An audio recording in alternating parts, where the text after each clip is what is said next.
여러분 안녕하세요. 오늘은 책 읽어드리는 시간에 제가 쓴 책을 소개해 드릴까 하고 가지고 왔습니다. 사실 참 오래전에 이 책을 썼는데요. 잠 못 드는 사람에게 밤은 길고라고 하는 제목으로 다시 개정판이 나온 겁니다. 전 이 책을 써놓고 사실 참 오랫동안 잊어버리고 있었거든요. 그런데 이제 출판사에서 다시 발견을 하고 다시 내고 싶다 해서 이번에 개정판이 나오게 됐습니다. 여기에는 제가 출가 때부터 시작해서 제가 출가 이후에 젊은 날에 포교하면서 만났던 많은 사람들, 또 저와의 개인적인 또 인간관계와 친분이 있었던 분들, 또 도반 스님들 혹은 선배 스님들, 이제 그런 분들과의 그 어떤 교감이나 또 만남 속에서 제가 느꼈던 것들을 편지글로 주고받으면서 있었던 내용들입니다. 그러다 보니까 이제 서간문식이면서 제 이야기이기도 한 것이죠. 저와의 인연이 있는 분들과의 이야기가 그냥 사랑방에서 이렇게 두런두런 얘기하듯이 그렇게 그냥 부담 없이 쓱쓱 읽을 수 있는 이제 그런 책입니다. 제가 이 책 중에 이제 오늘 2편을 골라서 이번 주하고 다음 주까지 읽어드릴까 싶어요. 어떤 내용을 좋아하실지 모르겠지만 제가 좋아하는 걸로 선택해서 읽어드리고 싶습니다. 그 개미에게 시조한 꿀이라는 오늘은 그 부분을 읽어드리고 싶은데, 이거는 돌아가신 제가 노스님을 떠올리면서 썼던 글입니다. 출가해서 얼마 되지 않은 정말 앳된 그 사민이 승이 그 예불하고 내려오다가 만나게 되는 개미떼에 관한 이야기인데, 그걸 통해서 제가 인생에 무엇을 느끼고 또 깨닫고 알게 되었는지 그런 소박하면서 담담한 이야기, 그러면서 한편으로는 피식 웃음도 나오게 하는 그런 이야기들이라 오늘 읽어드리겠습니다.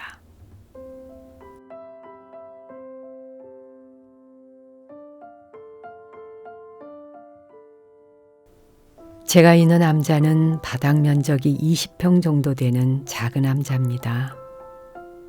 그러나 좁고 가파른 오르막길을 올라와야 하는 이곳이 제겐 결코 작게 느껴지지 않습니다.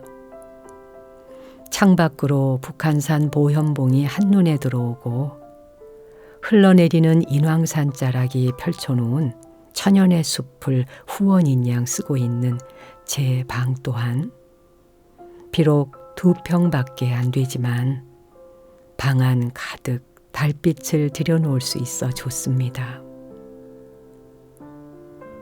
눈 오는 날이면 멀리서 마치 히말라야처럼 펼쳐지는 북한산의 설경을 보기 위해 저는 종종 망원경을 눈에 대곤 합니다.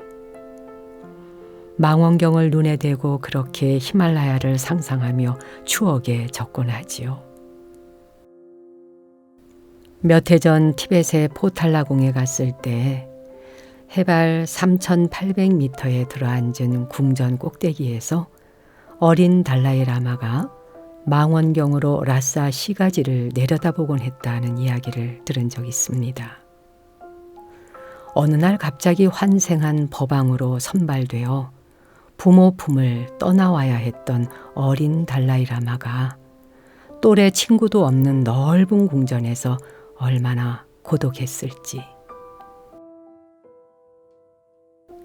산동네에서도 가장 꼭대기 집인 섬담에서 내려다 보이는 풍경으로는 오래된 대추나무와 후박나무, 모과나무들이 눈길을 끕니다.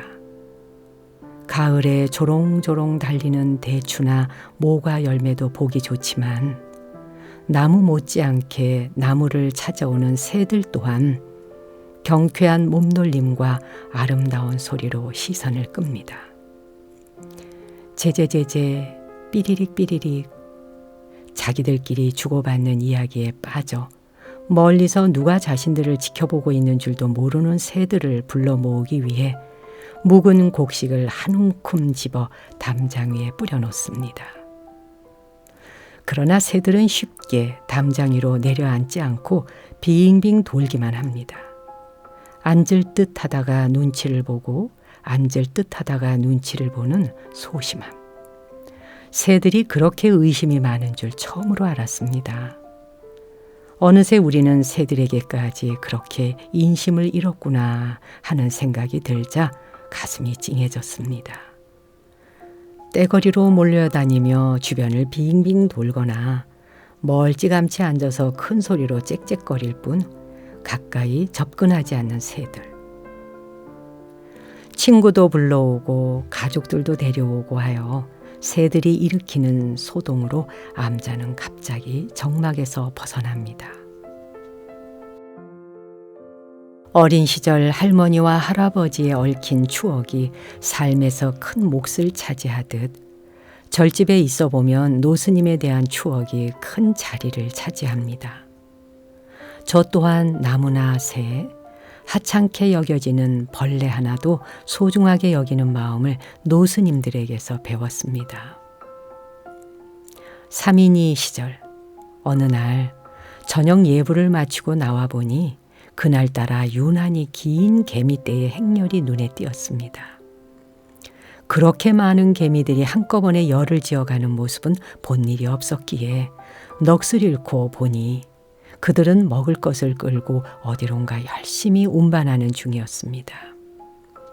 그 가운데 자기 몸집의 몇 배나 되는 큰 빵 조각을 비틀거리며 옮기고 있는 개미를 발견하는 순간 장난기가 발동해 빵 조각을 빼앗아 버렸습니다. 갑자기 몰고 가던 빵 조각을 빼앗겨 버린 개미는 제자리를 뱅뱅 돌며 먹이를 찾다가 나중엔 거의 미칠 것 같아 하는 눈치였습니다. 안절부절하는 개미가 재미있어 킥킥거리며 즐거워하는 제게 호통을 친 건 노스님이었습니다. 어서 그 개미의 먹이를 도로 돌려줘라. 비록 미물이라도 느낌이 있고 감정이 있거늘 힘이 센 자가 약자를 놀리고 괴롭히면 과보를 받는다. 힘 있는 자가 힘을 갖춘 이유는 약한 자를 보호하기 위해서이다. 그들이 나아가는 길을 막으면 네가 나아가는 길도 막히고 그들의 먹이를 빼앗으면 네 것도 빼앗긴다. 모든 생명은 서로 연결되어 있으니 힘 있는 자가 약자를 보호하고 보살펴야 한다. 인간에겐 장난일지 모르지만 말 못하는 미물에게는 생사를 가르는 일이 되는 것이니 법복을 입은 자가 남을 괴롭히는 장난을 해서는 안 된다. 내 방에 가면 벽장에 꿀병이 있으니 그 개미에게 사과하는 뜻으로 개미집 앞에 꿀 한 숟가락을 떠주거라. 그날 노스님 말씀에 감동받은 저는 진심으로 개미에게 사과했습니다. 꿀 한 숟가락을 시주한 그날 이후 모든 사물과 생명을 바라보는 내 마음에 큰 변화가 생겼지요. 어쩌다 새가 발가락을 다쳐 절룩거리거나 강아지가 다쳐서 피를 흘리거나 하는 모습을 볼 때 가슴 깊은 곳에서 슬픔이 밀려오고 내 몸이 저리고 아파옵니다. 약 한 번 못 쓰고 병원도 못 가는 미물들의 아픔이야말로 고통 중의 고통입니다. 가뭄에 꽃과 나무 잎사귀들이 타들어가는 것을 볼 때도 마음이 아픕니다. 잔인한 인간의 욕심 때문에 말 한마디 못하고 죽어가는 야생동물들을 보면 그들의 고통이 뼛속을 뚫고 들어와 종일 입맛도 없고 잠도 오지 않습니다. 억수같이 비가 쏟아지는 날, 개미들은 어디로 피신했는지, 새들은 어디서 비를 피하는지, 집 없는 고양이들은 어느 바위 틈을 의지하고 있는지, 말 못하는 미물들이 인간을 두려워하지 않고 함께 살 수 있는 날이 언제나 오게 될는지.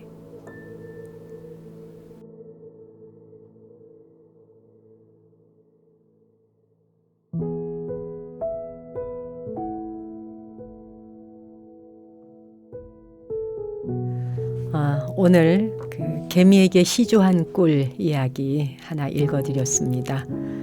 짧은 글이지만 제게는 그 한 시절의 어떤 영화처럼 화면처럼 이렇게 지나가는 그런 에세이입니다. 제가 그 20대 초반 3인이 시절에 있었던 일인데 글로 옮긴 것은 그로부터 이제 수십 년 지나서 쓴 것이긴 하지만요. 지금도 그냥 눈에 선해요, 정말. 그러니까 그때만 하더라도 다른 생명체가 자기가 지니고 가던 것이 빼앗겼을 적에 황당하고 놀랄 수 있다는 생각은 진짜 못 해봤을 때거든요. 근데 노스님의 한 말씀 그 경종이 저에겐 막 시야가 새롭게 떠지는 그런 사건이었습니다.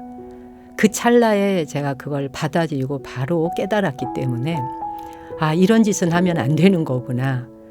그러니까 힘 있는 자, 힘 약한 자 얘기했지만 힘이 있다 없다를 떠나서 모든 생명들은 누가 더 힘이 세다, 힘이 약하다 이런 개념이 아닌 거죠, 사실은. 노스님께서는 제가 알아듣게 하기 위해서 이제 어린아이를 일깨우려다가 보니까 그런 말씀을 하신 것인데 제게는 정말 큰 사건이었습니다. 지금은 그 이후로는 제가 결코 개미의 먹이를 빼앗는다든지 가는 길을 방해한다든지 그런 일은 없죠. 행여 제 그림자 하나라도 그런 생명체들에게 조금이라도 방해가 되지 않을까 이렇게 염려하는 마음을 가지게 됐고 지니게 됐거든요. 그런 것들이 어느 결에 수행이나 정진하는 가운데서 쌓여왔던 것 같아요. 그러니까 생명을 해치지 않고 살아야 되는 것이 왜 그토록 중요한 일인지, 또 당연히 출가를 하면은 그 5계를 제일 먼저 지킬 것을 얘기하잖아요. 그러니까 비구 비구니 스님들이 지켜야 될 그런 많은 계율을 떠나서 아주 기본적인 기초적인 5계에 대한 이야기의 첫 번째가 산 생명을 죽이지 않겠다, 남의 목숨을 빼앗지 않겠다는 그 약속이자 서약이지 않습니까? 그러한 계율이 내게 주는 의미가 얼마나 그 위대한 가르침인지를 깨닫게 된 어떤 계기였던 내용이어서 이것을 제가 오늘 읽어드려 봤습니다. 개미에게 시주한 꿀, 오늘 한 편 읽어드렸는데요. 다음 주에 한 편 더 읽어드리겠습니다. 감사합니다.